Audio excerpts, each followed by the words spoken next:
The following podcast contains spoilers for The Blob, 1958. You have been warned!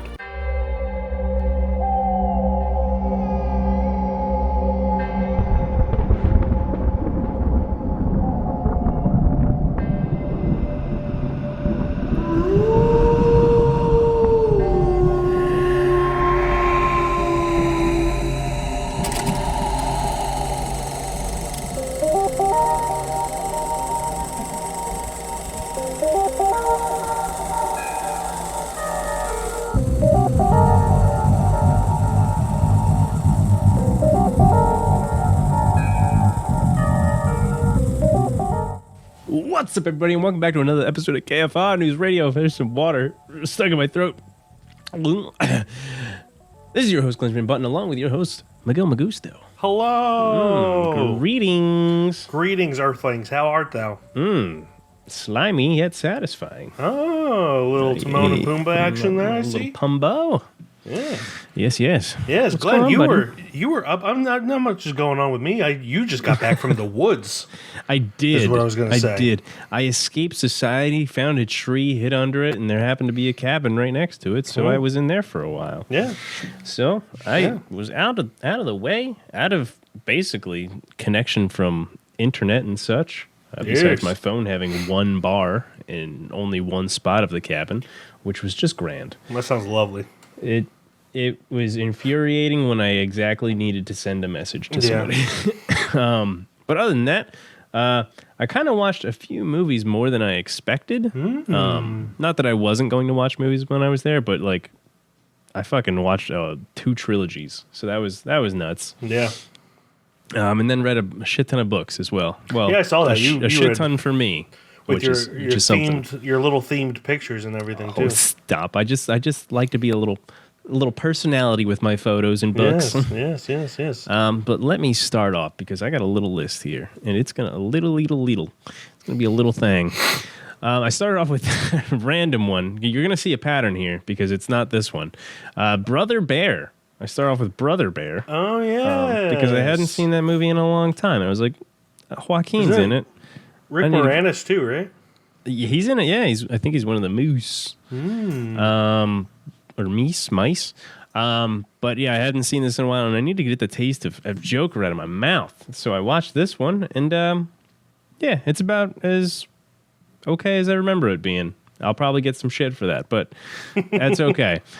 And then I started off with the trilogies. So here we go. One was Fistful of Dollars, or the Dollars trilogy, or the Man with No Name trilogy, whatever you want to call it. I believe the official name is Man with No Name trilogy. No idea. I'll let the Italian man figure it out for himself. But I started with that. This is the only one in the trilogy I had watched before. That might be a lie, because my dad was really into the Clint Eastwood westerns back in the day. It didn't even have to be Clint. There was plenty of them that he was into. Yeah. So I probably watched them at a certain point, but never really digested them like I did now. Still holds up. It's still great. It's not my favorite in the trilogy, I've learned, but it is a good one, and I think people would agree with that. The next one I followed up with that is obviously sequel, A Few Dollars More, or For a Few Dollars More, which, here's a hot take, I think, is my favorite of the trilogy. It's been a long time since I've seen them. I know Good, Bad, and Ugly is most people's favorites, but I don't have an opinion myself. It may or may not be the best story, probably, people would argue, but I think the dynamic between Clint Eastwood and Lee Van Cleef was just so fucking good. Yeah. I hate being with the times in terms of words, and you're gonna roll your eyes as soon as I say this. As soon as Lee Van Cleef came into the fucking scene, like right in the beginning of the movie, I was like, oh my god, this guy's got a fucking presence to him. He's got some aura. Yeah. I didn't say that out loud because I was by myself, but I was like, holy shit, this is awesome. Who the fuck is... Oh my god, it's not Eastwood. Whoa. Yeah, holy shit. Lee Van Cleef. Yeah, so that one was my favorite, and then I watched The Good and Bad and the Ugly after. Not all at the same time. It was day by days, but that one, still a sick fucking movie. I just realized I never rated it. I don't even know what I'm going to do it on the spot. So, also really good. All of the movies had such good cinematography.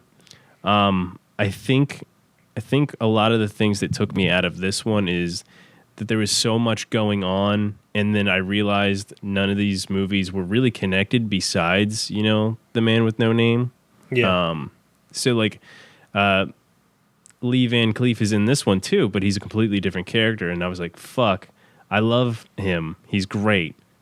But him being a different actor or character completely kind of him being like in the last major movie and then in this one, but not the same character at all.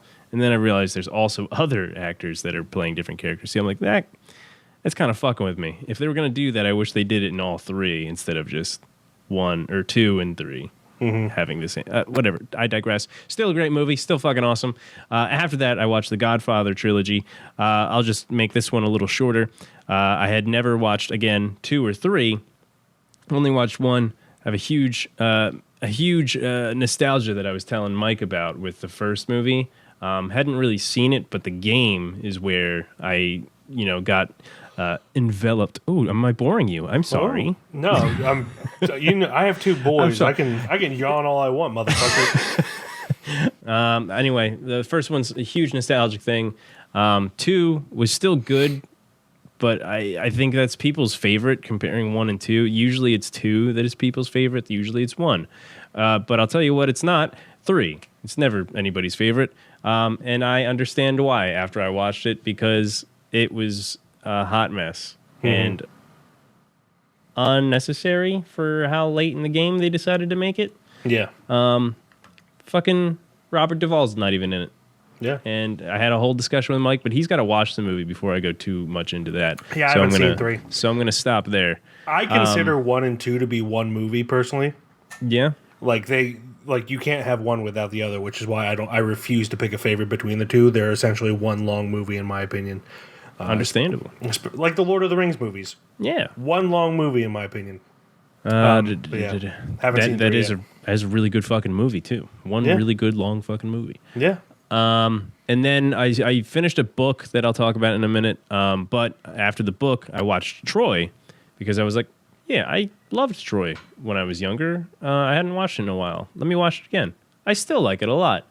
I understand there's some flaws with it, but I still love that movie a whole lot. And I think fucking Achilles isn't gay enough in it. No, he's not. And that's all right. Everybody can have their own interpretation. Piss people who don't know about Achilles off. Yep. Everybody has their own interpretation of it. For this one, Achilles and Patroclus were cousins, so that was a thing. But my favorite thing about this movie always was Eric Bana as Hector, because he was fucking amazing. And the fight sequence between him and Achilles outside the walls of Troy is top down. Fucking one of the best fight scenes I've ever seen in my life, to be honest with you. And then the books that I read, Ready Player One, there's a movie with that, but it was also a book before. I read that, or I listened to it. I finished it in the car ride to the mountains. I finished Song of Achilles in the mountains. Awesome book. Hyde, terrible fucking book. Honestly, wouldn't recommend it to a soul. Don't do that to yourself. I had to, and I'll tell you about this. I started reading it, only got to page 19, was fucking bored out of my mind. Got to page 50 and was like, I can't fucking read this book. So I used my credit on Audible that I had just gotten and used it on this fucking book because I hate not finishing things. I fucking finished this book and I hated it. It sucked. Anyway, then last night I finished a book also called Days of Morizaki Bookshop, or At the Morizaki Bookshop, which was phenomenal and a good palate cleanser for what I had just done. I'm sorry, Mike, I just took so much time. It's quite all right. Give me the goods, baby. I'll rush through them. I saw 1, 2, 3, 4, 5, 6, 7 movies, including The Blob. I'll only mention a few. Saturday Night, the movie that is by Jason Reitman. I believe it's Jason Reitman, whatever. Ivan Reitman's son. And it's like the 90 minutes leading up to the first broadcast of Saturday Night Live.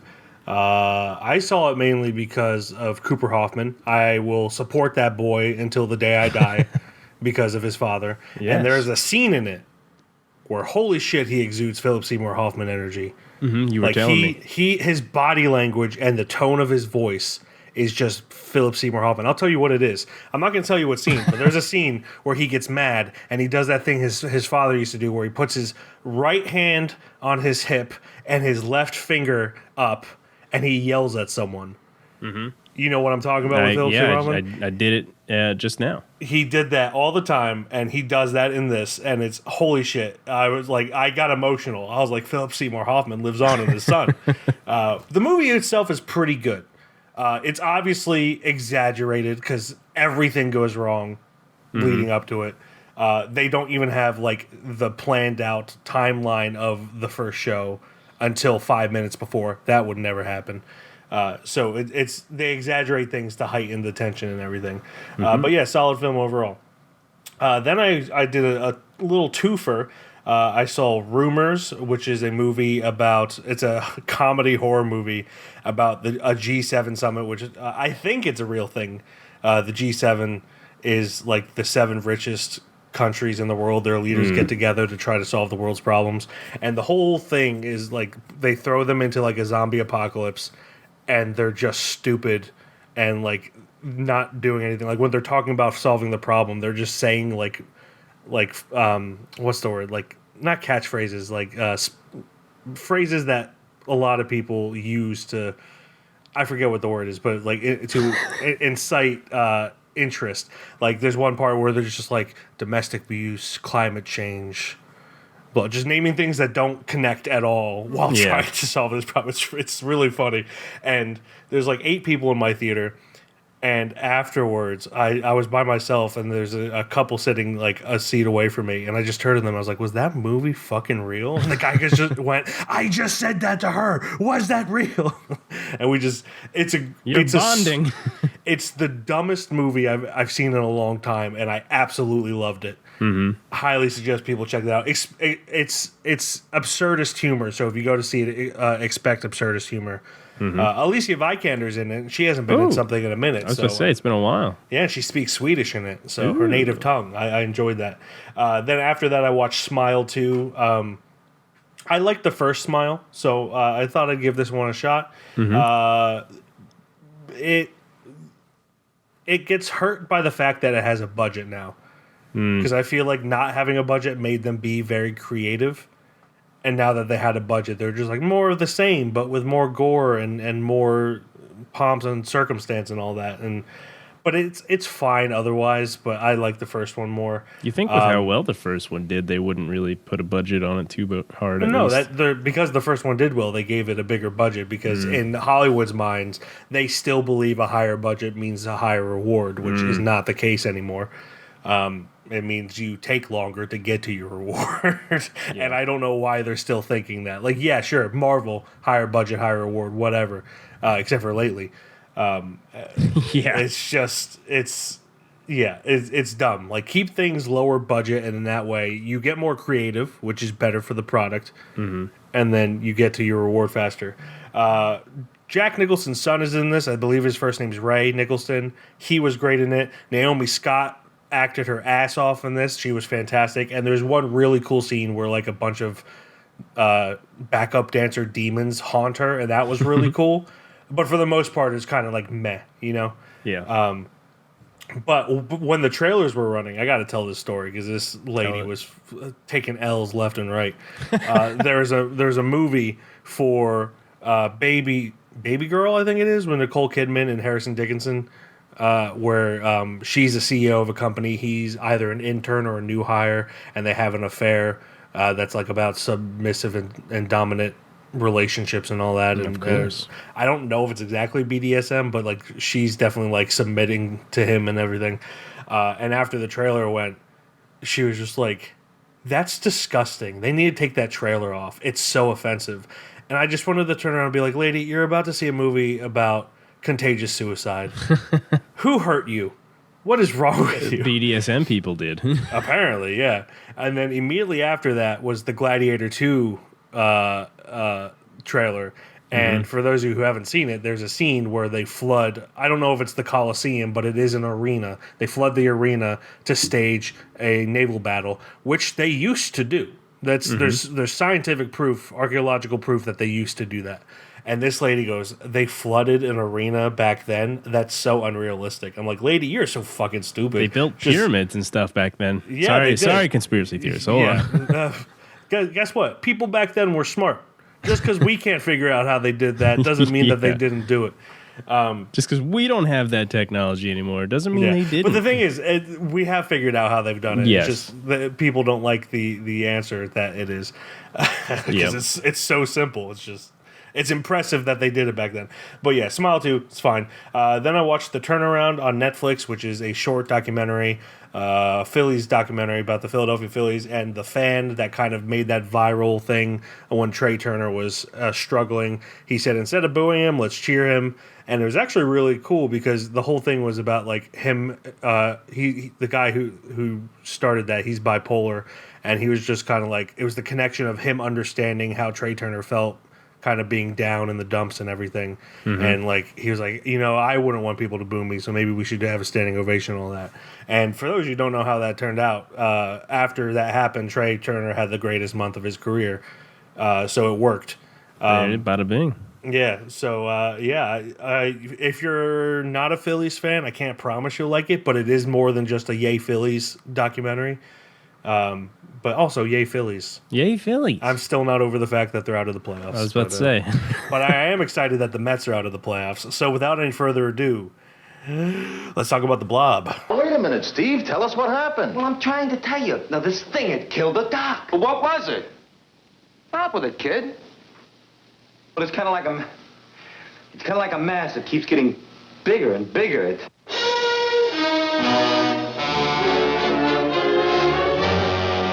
Every one of you watching this screen, look out. Because soon, very soon, the most horrifying monster menace ever conceived will be oozing into this theater.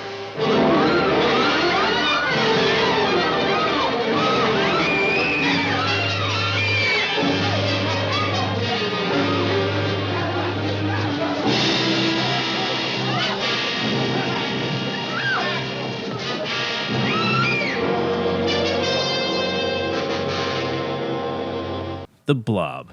An alien life form consumes everything in its path as it grows and grows. Ooh. Directed by Irvin S. Yaworth Jr. and Russell S. Doughton Jr. Written by Theodore Simonson. I don't know what's going on with my screen, but it keeps like flashing, like a little flashbang. It's driving me nuts. Kay Lineker, Irvine H. Milgate, stars Steve McQueen, Annetta Corsout, scrolling, Earl Rao, Alan Howland, Stephen Chase, John Benson, George Karras, Lee Payton, many people, even Albert Smith. Many peoples are in there. I had picked this because Mike was going to pick it for his, and then before that, it was the little roulette, and I was like, if Mike didn't pick it for his, I'll pick it for mine, and here we are. Especially, it's got history. The thing's got history, and we are connected to it in ways we love. In ways we love. So I remember watching this years ago, but not really watching it fully. And so I said, "Fuck it." When it came around again, I was like, "Yeah, let's watch it regardless. Let's watch it regardless. Let's talk about it." So, Mike, talk about it. Let's talk about it. So, let's go into the history a little bit. Why I love this movie so much. I'm not even saying that it's a great movie. I'm just I love it because of the history with where I grew up. So it was shot in Phoenixville and Downingtown and Royersford and the Montgomery County, Chester County area within Pennsylvania. And it's the Colonial Theater is a staple and is the most iconic scene in the entire movie. That's the theater that my aunts worked at when they were teenagers. They worked at the concession stand at that theater. My grandfather worked at the newspaper. It used to be a bank, then it became a newspaper printer. And he worked at it when it was a newspaper printer right next to it, which is now a theater, which is where the festival took place. Yep. And, of course, I grew up just down the street from the diner and grew up going to the diner, the Downingtown Diner. And then when I lived in Downingtown, I went every week, probably more than twice. a week. I mean, when it was 24 hours, I don't know how it is now, but when it was 24 hours, it was like a good diner. When I was a kid, they would have this playing on a loop. They would have they had a TV at every single table and had it playing on a loop at every single table. So I watched it a lot, without sound because they didn't have the sound going. Yeah. But they had it playing on a loop on every single TV. And so, this was just like my hometown's claim to fame. My dad's hometown claim to fame. My dad's born in 1955. This was made in 1958. My dad grew up in Phoenixville, where the Colonial Theater is. He lived on the street that the Colonial Theater is at the time, I believe. He moved like 2 or 3 times in Phoenixville. So it's just always been a part of my, for lack of a better word, family story, even though no one in my family had anything to do with the making of this. It's just a point of pride for people in Phoenixville and Downingtown and all that. And it's just the fact that it's a Criterion collection, like DVD, whatever you want to call it, is ridiculous. It's a B movie. It's I enjoy it, but it's not like the best movie, and it's on the Criterion collection. And I believe, let me see, what is the Criterion, the Blob Criterion cover? I believe the theater is on the cover. Oh, hell yeah. Oh no, it's them in the car. Oh, hell no. No, but that's fine. That's totally fine. But it's just one of those things where, like, when you're a kid, you think all movies are made in Hollywood. Mm-hmm. And so that one was made in my hometown, in my dad's hometown, even though I was born in Southern California where movies were made. Yeah. We moved back to my dad's hometown or area when I was 3. And so it was just like, movies can be made anywhere. And so that was one of it. It's not the reason I wanted to become a filmmaker, but it's like one of the reasons I was like obsessed with film. It's like, oh, that's so cool. They made a movie here. Yes, it helped the nudge. This, Space Jam, Clue. There's like maybe 5 or 6 movies that I could mention. Mummy. But this is probably The Mummy. Yes, this is probably the earliest one, just because it was so prevalent in my life. Mm-hmm. And every time we went to the diner, I watched it. It probably wasn't until I was 12 or 13 that I watched it with sound. Yeah. But it's like a whole new, it's a life-changing thing. But like, for the time, and for it not trying to be anything other than a B movie, it's not bad. Like, it's not an amazing classic masterpiece, but it is a movie that knows what it is, doesn't try to be anything else. And actually, for the time and for being I'm assuming a pretty small budget, because it was filmed in towns that aren't that big. Yeah. Pretty impressive. Impressive. Honestly, what they were able to do. It holds up in a certain extent with a lot of the special effects. $240,000 budget. Don't know what that is in today money. We'll find out. I don't know, but I saw how much they offered Steve McQueen for the role, and he took it instead of $2,500 or 10%. He was like, "Give me the $2,500. This ain't gonna do shit." And now the 10% is worth $4 million now. I think when he died, he had the poster on his wall, so it's not like he understood that he probably messed up on that deal. But how much was the budget again? $240,000. And today's money, that is like 2.6 million, a little over 2.6 million, which is not sounds like a lot to people like us, but for a movie is not that much. Yeah. So yeah, they were able to do it, but yeah, he probably should have taken the 10%. Yeah, I mean, I don't think he really cared that much in the end, but it's quite okay. Yeah, I mean, his career, he did pretty good for his career. So. Yeah, but yeah, this movie it did really well for its time, special effects and all that.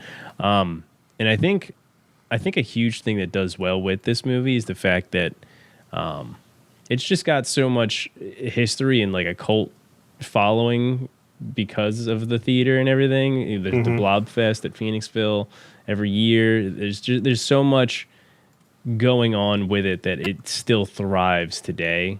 And and even, being made back then for a B movie, it still held up pretty well. Yeah. I mean, I wasn't, going crazy in my chair being like, this is fucking awesome. No, I mean, it's an average B movie. Have you ever been to Blobfest? I actually have not. I would suggest you go at least once because the crowd makes it really fun. Mm-hmm.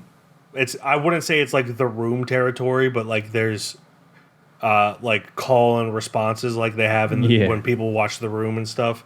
It's pretty fun. And everyone cheers their ass off when they show the Colonial Theater because they have Blobfest at the Colonial Theater. Yeah. I mean, the fact that the Blob was filmed there is a huge selling point for the Phoenixville Film Festival. For people, I talked to people from out of state, and they're like, "Yeah, the main reason I did is because I wanted to come see this theater." I'm like, "Yeah, I just live across the river. It's not. I've known about this theater my entire life." But yeah, it's actually to the point. The whole this area is so has accepted the Blob so much so that. Before I really got into movies, I was talking to my family out west, and my uncle, we call him Uncle Nuff because when we were kids, we couldn't say Jeff. My Uncle Nuff, he was talking about, I believe it was either Bullet or The Great Escape, and he said, yeah, it has Steve McQueen. I'm like, you mean the guy from The Blob? So, like, people from our area think of Steve McQueen as the guy from The Blob, whereas the rest of the world thinks of him as the guy from The Great Escape or the guy from Bullet or the guy from Papillon. So that just goes to show you how the movie has taken over this area. Yeah. It's a well-respected movie around here. I mean, I found out about The Blob through The Diner. I didn't find out about it when I lived there, but like when we had eaten there a few times before I had home of lived there, the Blob on the sign. Yeah, I was like, what the hell's the Blob? Then I found out it was a movie. I've lived in Chester County my whole life, didn't know what the fuck the Blob was, but somehow went at least 18 years of my life not knowing what the hell it was, but everyone around me knew what it was, and they made sure that I was a fucking idiot when I was like, what the hell's the Blob? Yeah. But yeah, it's on a pedestal. I definitely want to go to a Blob Fest. I was thinking about going to the Phoenixville Bonfire this year. I forget what it's actually called. Where they burn the Phoenix. Yep. I think I was gonna go to that this year, but that's in like December, so I got some time. Yeah. But anyway, about the Blob. If I can make it work, I'll go to Blobfest with you next year if you want. Don't make my heart melt. Because they also show the 2 times I went, they also show a movie. They show multiple movies along with the Blob. Every time I've gone, it's been Forbidden Planet. Yeah. Or no, is it Forbidden Planet? I think so. Let me just double check that. Yeah, double check it. Yes, Forbidden Planet. And in the movie, when Steve McQueen leaves the theater after he gets his friends and he tells them about what's going on, they're standing in front of a Forbidden Planet poster. Oh, I see what they did there. Yeah, I understand now why they show that at Blobfest. But yeah, it's a fun time. Blobfest. It is. But yeah, the movie yeah. The thing that I think stands out to me the most with this movie is that yes, it's a B movie. You would expect actors to kind of like phone it in, and even in the 50s, kind of like have that like big presence and everything. But Steve McQueen plays his part relatively very naturally. Like he's pretty impressive in it. Yeah, I mean, other than being, what was he, 29 or something in this as an 18-year-old? 26. Yeah, 20. But I mean, that's something that just stopped like 10 years ago. Yeah, other than that, I mean, he played the role great. Yeah. Even all the other, I don't know how old the other cast members were, but 28. He was 28 playing an 18-year-old. Yeah, they're all decent. But they're all decent actors. Yeah. And I love Lieutenant Dave. That guy was the only fucking guy in there that was we need doing more cops like Lieutenant Dave. Yeah, the only guy that was doing his fucking job and listening to the people. Yeah. He's like, maybe we do have an issue here. Yeah. But yeah. I forget where we were you going. said you've seen it before. I had watched it before, but I never finished it. And I think this was at least... I think I watched it when we had started talking. I don't think he recommended it to me. I think I probably prefaced it by saying if you're going to live around here, you should watch it. Yeah. but it's not like an amazing movie. Yeah. Which I'm very honest about that. Like I love the movie, Yeah. but I love it for the history that it brings to our town, like the film history it brings to our town. For the same reason I like Peter Jackson's Lovely Bones. I don't think it's a great movie, Yeah. but he shot it around here. And same with M. Night Shyamalan. Not all his movies are great, but I appreciate that he brings the film industry to Pennsylvania sometimes. Although lately he's been slacking on that. Yeah. Both Trap and Old were filmed elsewhere. I can't remember if they closed the school that Lovely Bones was filmed at. I think it was South or Scott. I can't remember. But regardless, when I found that out, I was like, no, that fucking sucks. We practiced rugby there for a while.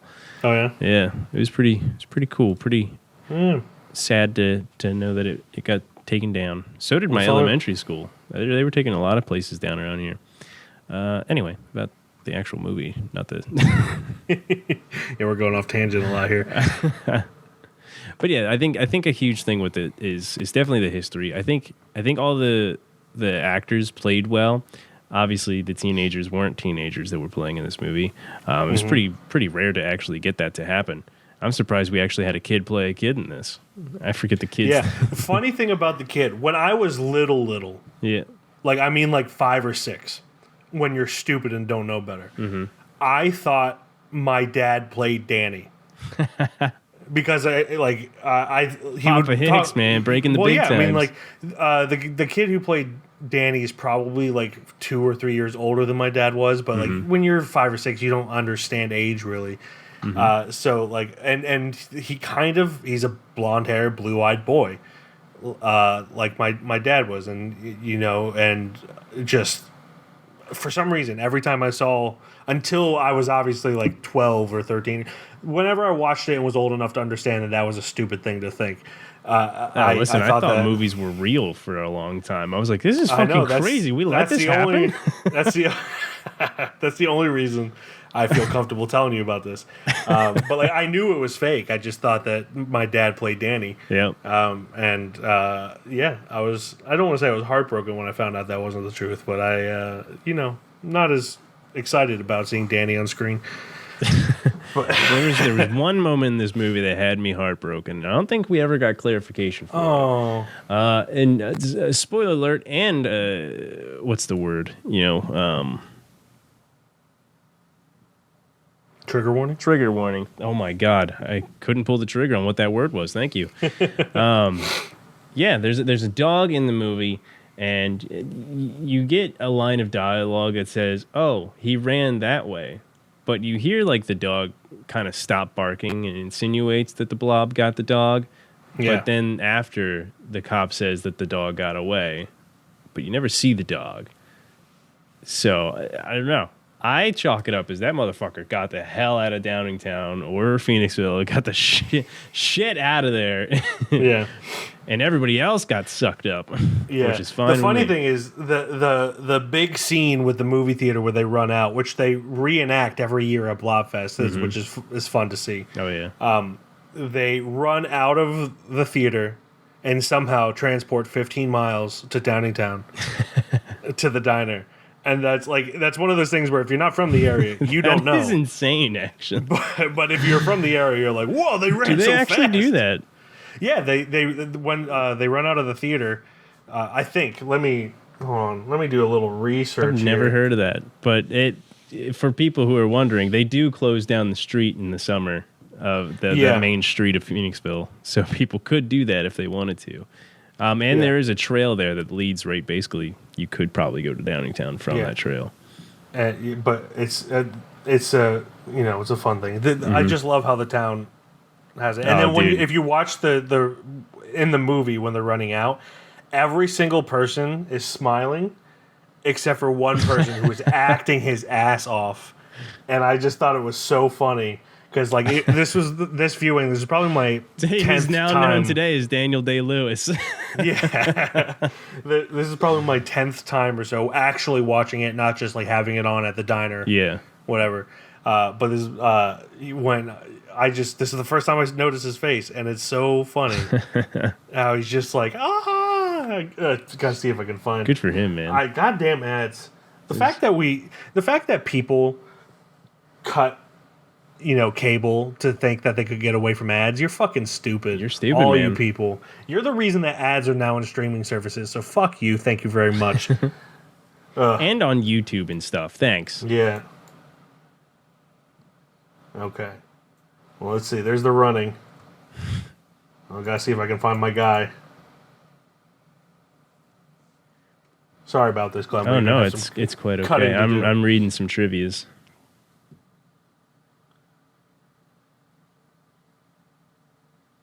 Also, the grocery store that they're at is in Royersford, which is where I live now. Oh. And that's like 5 miles from Phoenixville. So they run 5 miles from the grocery store to the theater. It was, and then 15 miles to the diner. It was pretty cool seeing most of the even like the background stores like right outside the Colonial. I was like I'm wondering, I'm like, damn, what is that today? Which one is that? I think there's one because there is a tea shop there or a kung fu tea or something like that. There is a okay, where's the guy? Where are you at? Where are you at?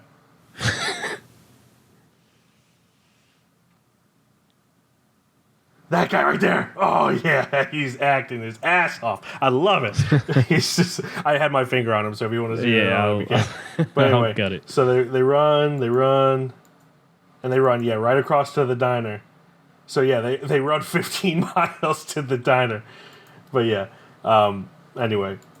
Oh, interesting. Steve McQueen so disliked this movie for so many years after he refused to talk about it. And then he probably grew on him after a long time. Yeah, obviously. I think he had a really rough...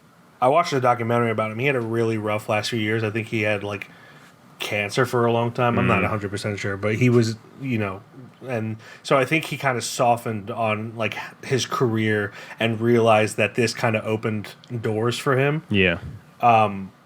And from what I learned in the documentary, again, I don't know Steve McQueen, he talked about it fondly towards the end. Yeah. But yeah, it's just I don't know. It's just I can't defend it any more than I already have. Like it's a movie that knows what it is. Yeah. It's surprisingly well made. The Blob effect is actually pretty good for 1958. Of course, yeah. It's and the editing around it too to make it like seem like it was moving and everything. I have a little Blob stress ball. It's a little out of my reach, and I don't want to be clumsy and knock things over. So, but it's up there. Yeah, it's just a movie that will always live in my heart. It's forever. It's a B movie. We said it is what it is, and and that's okay.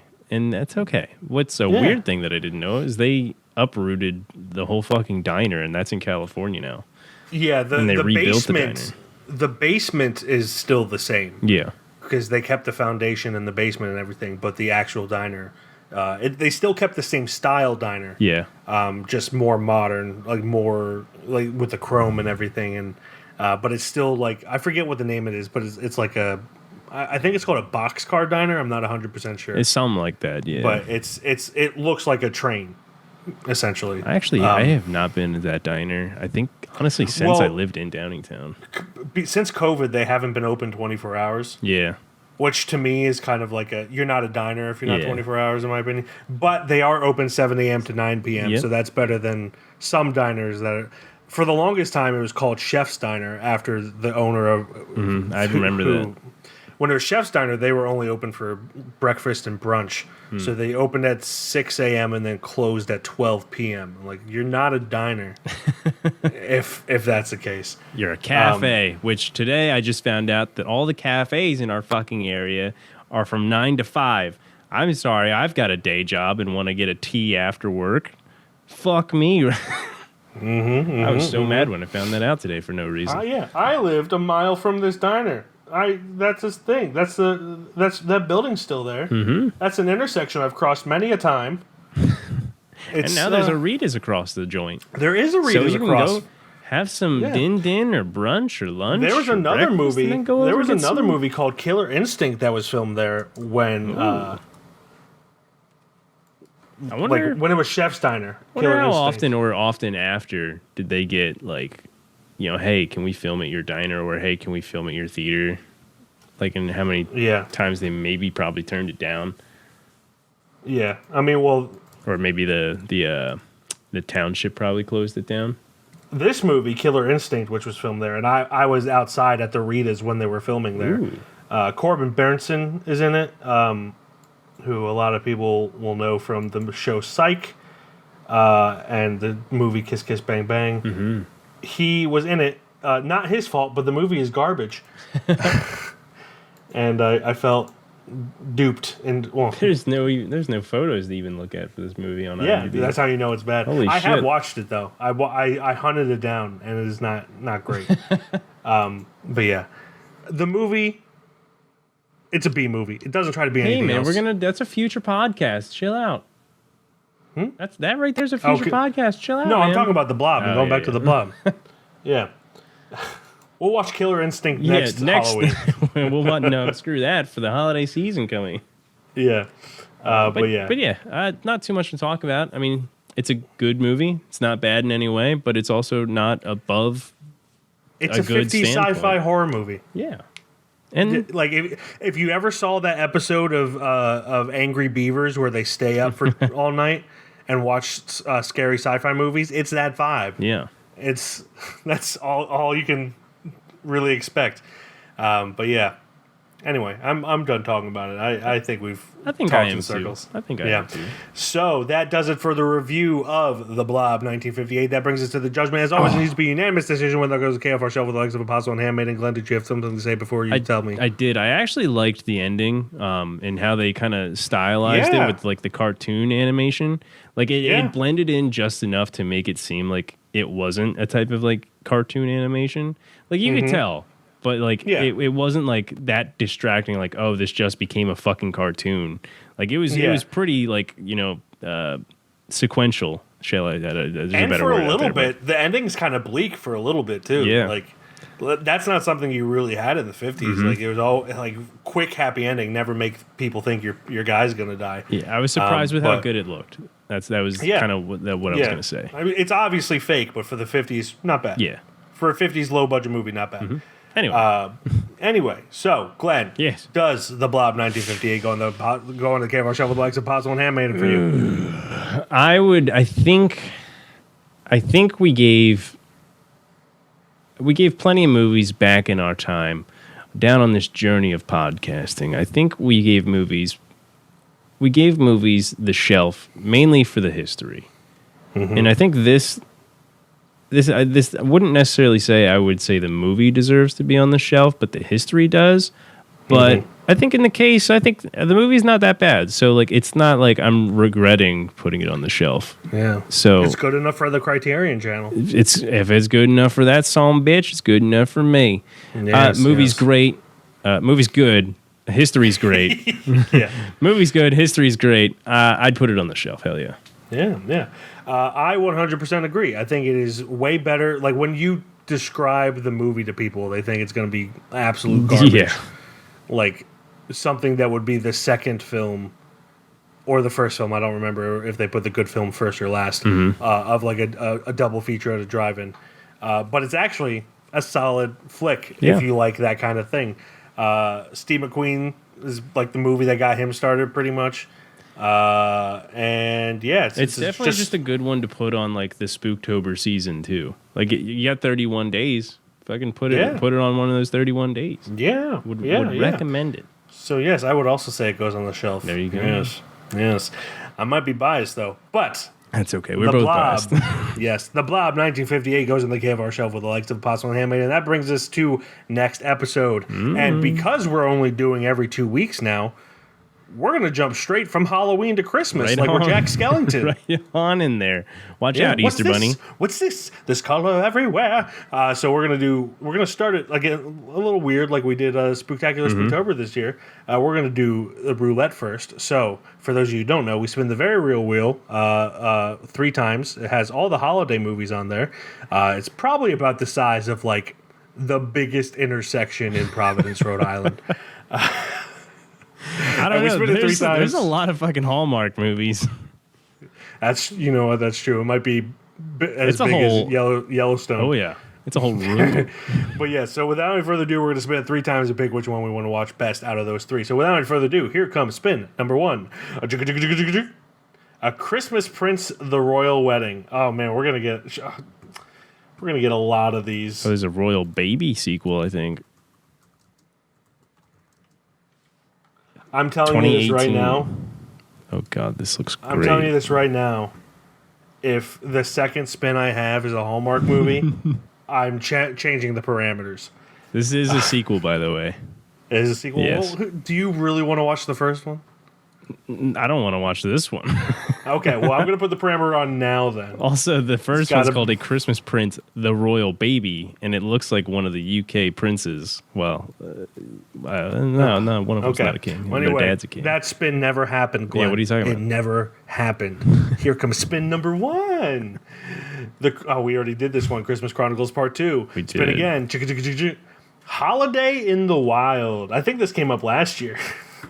Well, never know what's going to happen. Oh my God, is that Rob Lowe? It is. It is Rob Lowe. That's how I know that we did this. Or it came up last year. We didn't pick it.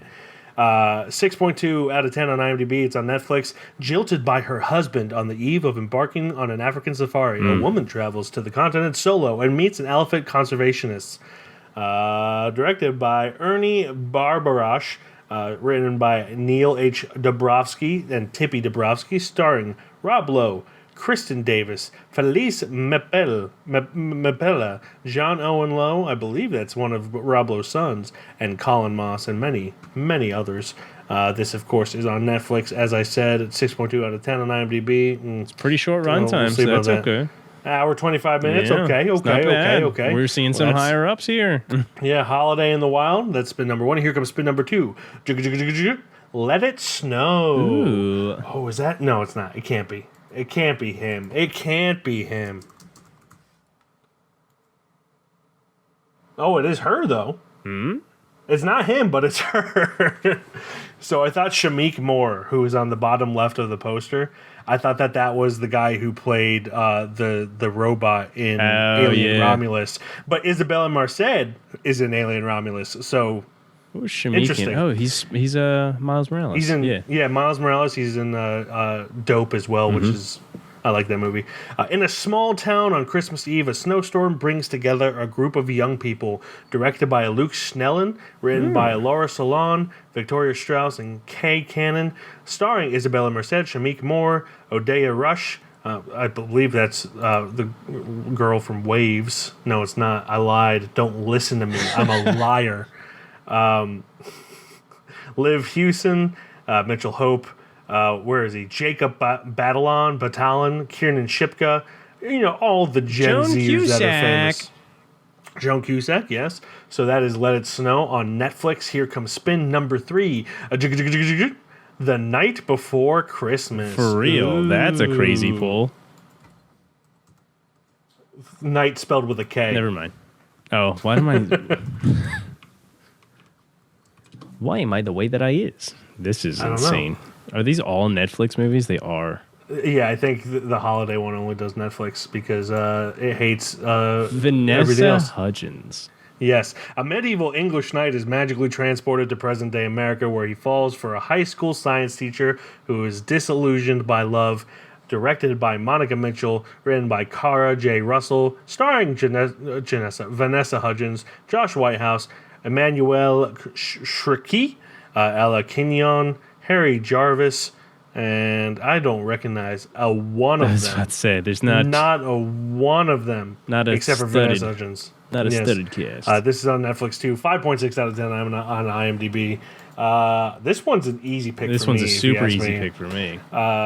Say it on the count of 3. Yeah, okay. 1, 2, 3. Holiday Let in it the snow. Wild. Oh. Yeah, definitely Let It Snow, by the way.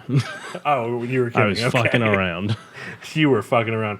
Okay, so yeah, that does it. We're going to watch Let It Snow on Netflix. The cast is more promising than the rest of them. Oh, yeah. And the plot is also more promising than the rest of them. There's... What the fuck is that? Sorry, I gotta show you. Fantastic Planet, weird French animated movie. All right. Just popped up. But yes, so Let It Snow on Netflix, and that is our assignment for next week, or next episode, sorry. This place is beautiful. It's like the perfect holiday card. Snow hides a lot. It's like the Spanx of weather. You can do a lot worse than this place, trust me. Tell Tell her that you like her. You know, I've noticed since I was 5 years old. It's not that easy. You just have to tell her you want the same relationship plus boning. Tobin!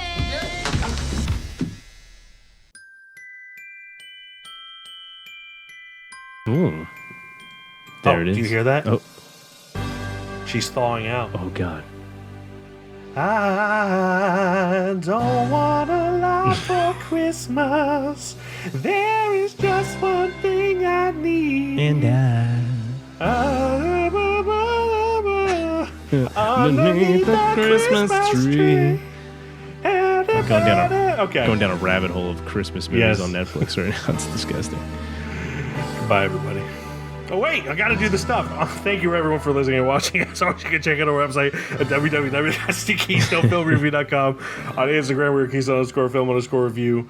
Facebook, TikTok, YouTube, Keystone Film Review. And on Letterboxd, I'm Mike KFR. And I'm Glenn KFR. I was gonna try to do some high-pitched singing, but I was not going to go down that hole. And that will do it until next episode, where Whitney Houston is completely unthawed. Whitney? Not Whitney Houston. What's her name? Mariah Carey. I only listen to metal and folk music. Get off my back. He didn't. I don't even know who Beyonce is. He didn't carry enough.